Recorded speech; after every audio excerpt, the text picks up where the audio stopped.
2, 3, 4, 1, 2, 3, 4. While the drop is like 1, 2, 3, 4, 1, 2, 3.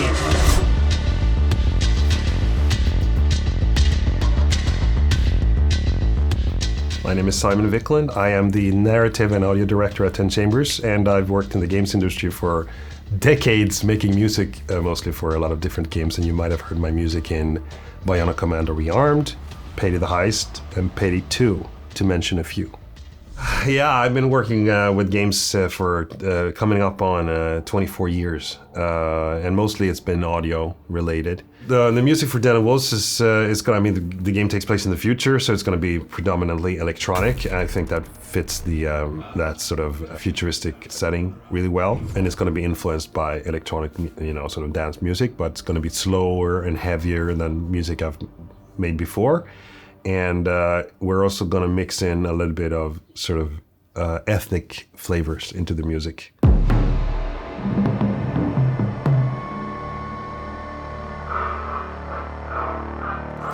This is the drop, you know.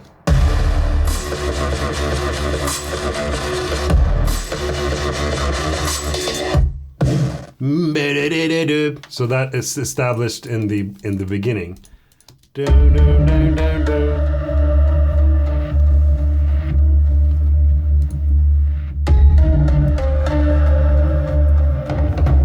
So that's what it sounds like, and I need to build up to that, you know. So I had something that was not as heavy and not as intense, but twice the tempo. So it actually goes to this tempo.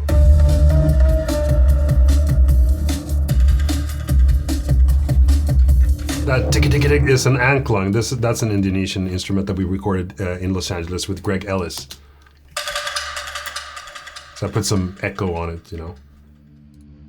Yeah, he has this huge collection of rare percussion instruments and drums and bells and whatnot, different types of stuff. And we booked a studio in Los Angeles when we were in Los Angeles back in December, and brought him into the studio. He had like his car, he came with his car and just unloaded this, you know, put it out on carpets, like this huge collection of different weird drums.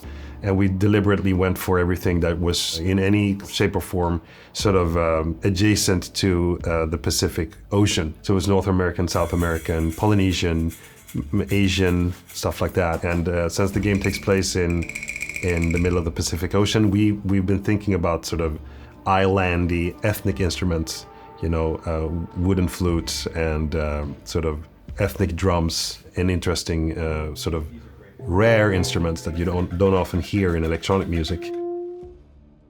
Greg is playing to some early versions of Jamie's music here, so that he gets the right atmosphere.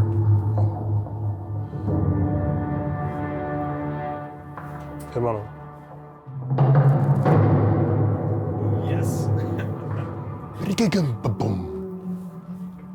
That was awesome. We were just saying, like, let's just keep you on these drums for now. Maybe we'll choose like 2 or 3 more tracks. Yeah, I think it's a good idea. Yeah. Get the feel what that's going to be under here. It's great. Greg Let's start with the first one. Cool. He's a pro. His instincts are fantastic. He just knows how to get the best out of his drums, and he hears what we play back and gets inspired and just sort of nails pad, it. So it's just wishy-washy. I can't wait to get back to the studio and start using these recordings.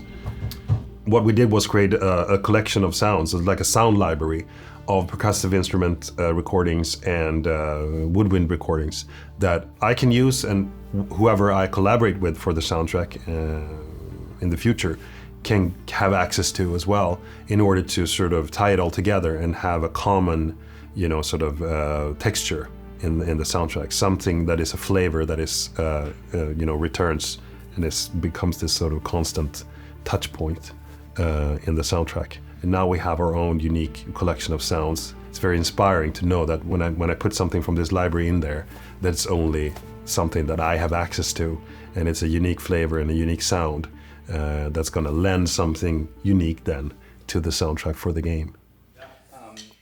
I love the cushion. You're so like, you just get into this yoga position. I'm going to be, when I do all this, it's been this more kind of...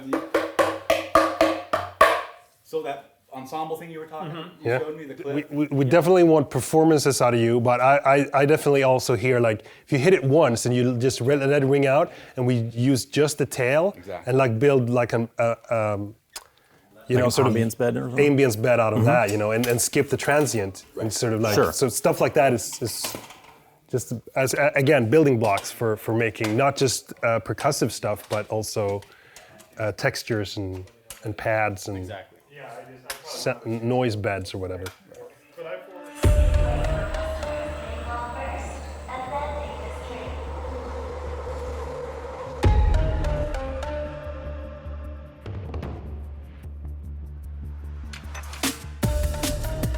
So here it goes down in intensity again and builds up towards the drop, you know.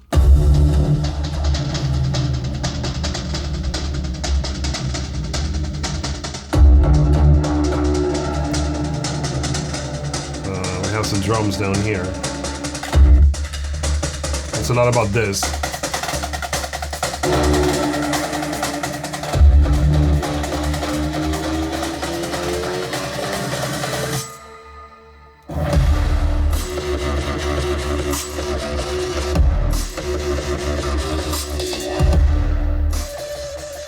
The purpose of the logo music in any trailer, I think, is just to leave the whoever watched the trailer with a specific emotion that you want to linger in the viewer, you know. And for the Den of Wolves trailer, we agreed that it should be, you know, a feeling of this is a badass title, this is a badass game. I want to be badass in this game, so it needs to be something that just instantly gets you like, ooh, lemon face, like. Stank face type energy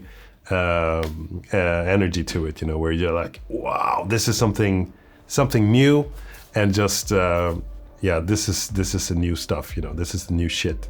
The game takes place in 2097. It's not. I'm not trying to make music that sounds like what people would listen to in 2097. I'm not going to be able to guess, and I think that potentially alienated the listeners because you would make something that's too avant-garde to really connect with people, and people would be more like, what is this weird music, you know, rather than being influenced by the music and connecting to the game through the music, you know. And then it starts over again, but it comes faster. The drums come right away. So you don't have, because by now the listener knows, you know, what's happening. They know the song, they know the arrangement, so you gotta cut to the chase a little bit more. So it goes like,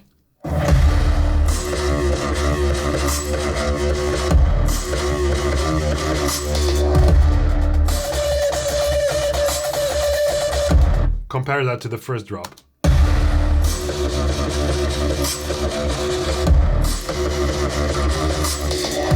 Yeah, and then I want another drop, like 16 more bars or whatever, 8 more bars or whatever it is. But I haven't really decided on where to take it. Yeah, we're putting the track out on streaming services so that people can listen to it on iTunes or Spotify or wherever they enjoy music. The game is still far out, and we haven't talked about release dates or even release windows. We felt, why not put this out there, because people have heard it in the trailer, and keep reminding people that, you know, the people at 10 Chambers are working on something really cool.